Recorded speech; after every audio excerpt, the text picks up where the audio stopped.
जी अस्सलाम वालेकुम students and my name is Mehran Shahzad. आज हम जिस टॉपिक के बारे में बात करने वाले हैं वो है chapter 10 second year English novel. और आपको आज स्टार्टिंग में ही एक चीज़ को मैं बहुत डिटेल में आपको बता दूं कि these 3 to 4 questions in these chapters, ठीक है, ये जो हमने 4 सवाल इस 10वें चैप्टर में हमने करने हैं वो बोर्ड के पॉइंट ऑफ व्यू से बहुत ज्यादा इंपॉर्टेंट है and I have written on the board. So let's see that कि अगर हम चैप्टर की बात करें तो we are discussing chapter 10 and it's mister chips novel Meldrum 1900 retired. First of all here we talk, जैसे मैंने आपको बायोग्राफी वीडियो 1 के अंदर बताया था कि this was the person, whether by एक ऐसा हेडशिप और हेड मास्टर था जिसने मिस्टर चिप्स को इंटरव्यू किया और बताया कि यार तुमने मिस्टर चिप्स ने बिल्कुल भी फर्स्ट लेक्चर में अपने आप को रिलैक्स फील नहीं करना, डिसिप्लिन को बहुत स्ट्रिक्टली फॉलो करना है। This was the person Weatherby.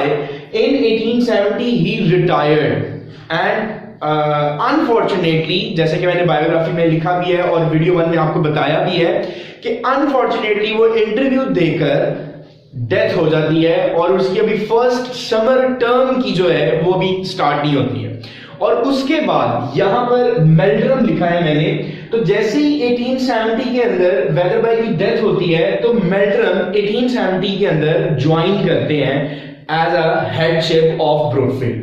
और 1870 से लेकर 1900 तक वो अपनी 30 मतलब 10 मैंने आपको जैसे पहले भी बताया हुआ है 10 साल एक डिकेड को कहते हैं, तो 3 डिकेड्स बनते हैं। 30 साल उन्होंने अपनी हेडशिप की और जैसे ही उन्होंने 1900 के अंदर 1870 के अंदर वो हेडशिप ज्वाइन किया और 1900 के अंदर उन्होंने रिटायरमेंट ले ली क्योंकि वो निमोनिया उनको हो गया था, मतलब डिजीज हो गई थी जिसका नाम हमने इधर निमोनिया लिखा हुआ है। फिर मिस्टर चिप्स ने, this is the most important question, फिर मिस्टर चिप्स ने फर्स्ट टाइम हेडशिप की थी ब्रूकफील्ड की जो कि 1900 के अंदर की थी। उसके बाद 1900 के बाद 13 साल बाद उन्होंने फर्स्ट टाइम एवर हेडशिप से रिटायरमेंट ली थी। और जैसे उन्होंने रिटायरमेंट ली थी तो जो न्यू हेड आया था 1913 में वो था रॉल्स्टन। और मिस्टर जॉन्स का भी इस मतलब चैप्टर 10 के अंदर बताया गया है and he was a striker, वो एक हड़ताल करने वाला शख्स था। और हम बात करते हैं in 1900 first paragraph, we are gonna translate 1 to 5 paragraph here. So paragraph 1 to 5 हम इसमें ट्रांसलेट करने वाले हैं। So let's read it. In 1900 old Meldrum who had succeeded Wetherby as head and had held office for 3 decades died suddenly from pneumonia। तो यहाँ पर उन्होंने मेल्ड्रम की बहुत डिटेल में आपको मैंने एक बात बताई है कि मेल्ड्रम की उन्होंने फर्स्ट पैराग्राफ के अंदर 4 to 5 लाइन में बताया है कि 30 साल उन्होंने हेडशिप की, 30 साल अपनी सर्विस दी है और 30 साल के बाद उन्हें निमोनिया होता है और वो जो है छोड़ देते हैं। यहाँ पर एक सक्सीडेड का लफ्ज इस्तेमाल हुआ है कि वेदरबाई की जगह ली थी उन्होंने, ठीक है। पहले वेदरबाई थे 1870 में और फिर 1900 के अंदर वेदरबाई की जगह किन्होंने ली, मेल्ड्रम ने ली।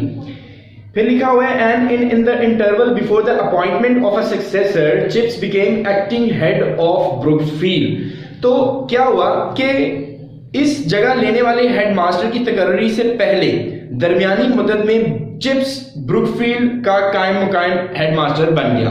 इसे आप फॉर एग्जांपल टेम्परेरी हेडशिप कह सकते हैं। तो अभी जब दूसरा हेड तकर्री उसकी नहीं हुई थी तो इनको एज अ हेड बना दिया गया। कौन से साल में? जैसे ही मेल्ड्रम को 1900 के अंदर निमोनिया हुआ तो मिस्टर चिप्स को वो हेडशिप मिल गई, तो इन्होंने जगह ले ली वेदरबाई की, सॉरी मेल्ड्रम की। उसके बाद लिखा हुआ there was just a faintest chance that the governors might make the appointment a permanent one, but Chips was not really disappointed when they brought in। तो अब जो गवर्नर्स थे ब्रूकफील्ड के, उन्होंने कहा कि हमें अब तकर्री करनी चाहिए हेडशिप की, एक नया हेड रखना चाहिए। तो जब उन्होंने परमानेंट अपॉइंटमेंट करनी थी, एक होती है टेम्परेरी, एक होती है परमानेंट। तो टेम्परेरीली मिस्टर चिप्स आए थे, तो जो परमानेंट अपॉइंटमेंट करनी थी, तो चिप्स इतने बुरे नहीं थे, डिसअपॉइंटमेंट वाला रिजल्ट नहीं शो किया था कि वो दूसरे किसी को ब्रॉट इन लेकर आते, मतलब सरकारी तौर पर लेकर आए। Mayor's youngster of 37 glittering with firsts and blues, तमगों के नाम पर कोई एक नौजवान जिसको वो हायर करते, with the kind of personality that could reduce big hall to silence by the mere lifting of an eyebrow. Chips was not in the running with that kind of person. He never had been and never would be. तो chips का इस किस्म के शख्स के साथ कोई मुकाबला नहीं था, वो कभी भी इस मुकाबले में शामिल नहीं था और ना ही कभी इस मुकाबले में वो शामिल हो सकता था। मतलब उसको आप एक यंगस्टर के साथ खड़ा कर रहे हैं और उसके साथ आप कंपेयर कर रहे हैं, वो कभी भी मुकाबला उसके साथ नहीं हो सकता था। आगे लिखा हुआ है एंड ही न्यू इट, वो जानता था इस बात को कि मेरा मुकाबला एक यंगस्टर के साथ कैसे आप कर सकते हैं जिसने गोल्ड मेडल्स लिए हो। He was altogether milder and less ferocious animal, तो वो तो मुकम्मल तौर पर कदरे एक नरम दिल और कम खूनखार जानवर था। कम खूनखार जानवर का मतलब होता है जानवर सिफ्ते इंसान, मतलब वो एक बहुत मतलब आपको याद होगा मैंने फर्स्ट वीडियो में बताया था कि वो बहुत उसकी जो नॉलेज थी वो एक बहुत बीए एक आम इंस्टीट्यूट से कैम्ब्रिज से उसने की हुई थी, तो उसका मुकाबला आप उस यंगस्टर के साथ नहीं कर सकते। Those years before his retirement in 1913, तो फिर 1913 के अंदर जब रिटायरमेंट हुई मिस्टर चिप्स की, were studded, वो जुड़ा हुआ था with sharply remembered pictures, उसके पिक्चर्स के साथ। A May morning that clang of the school bell at an accustomed, तो एक मई की जो कि महीने का नाम है उसके अंदर एक सुबह थी जहां पर घंटी बजती है। Everyone summoned to assemble in big hall, और बिग हॉल के अंदर सबको बुलावा दिया जाता है, बुलाया जाता है कि आप बिग हॉल में जमा हो जाएं। Ralston the new head, very pontifical, घमंडी किस्म का बंदा था। इसकी आगे हमने एलिगेशंस भी पढ़नी है, इसके भी बहुत इंपॉर्टेंट क्वेश्चंस हैं जो अगले चैप्टर्स में आएंगे। And aware of himself fixing the multitude, हजूम को उसने देखा। विद अ कोल्ड प्रेसेजिंग शुवेरिटी, मतलब के प्रेसेज जो कि लफ्ज इस्तेमाल हुआ है आप उसको कह सकते हैं वार्निंग के नाम से। एक मतलब उसने लिखा हुआ है अ वार्निंग ऑफ, एक उसने डरावा दिया है बेसिकली, मतलब वो डराना चाह रहा है रॉल्स्टन, आते ही लोगों को सख्त गिरी के साथ डरा रहा है। You will all be deeply grieve to hear that His Majesty King Edward VII died this morning. There will be no school this afternoon, but a service will be held in the chapel at 40:30.